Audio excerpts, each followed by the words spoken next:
যে তোমাকে দেখার জন্য প্রকাশ্যে আসেনি কোনোদিন, বুকের ভিতর এতগুলো বছর সহবাসী।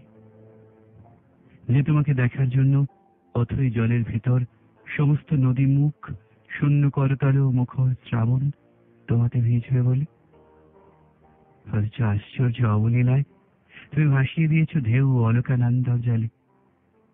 তোমার নবীন আগুনে মেঘ বালিকারা জেগে ওঠে সীমিত গর্ভ থেকে, যারা বৃষ্টিতে ভিজেছিল প্রখর জলের বুকে।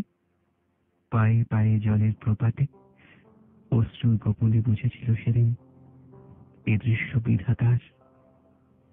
কান্নার উত্তাপে ভেসে গেছে তোমার অসমাপ্ত চুম্বন, অথচ কি সহজেই চলে গেছে চুপি সারে অপেক্ষার পথে।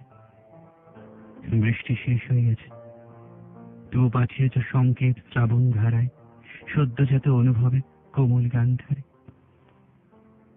আচ্ছন্ন কবির মতোই তোমার প্রতিটি জয় উৎসর্গ করেছ নদী তীরে।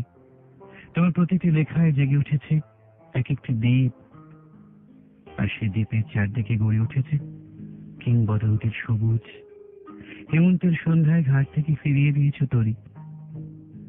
চারিদিকে এত জয়, তবু হৃদয় ভাসিয়েছ জলে পড়ে গিয়ে বুকের ভিতর।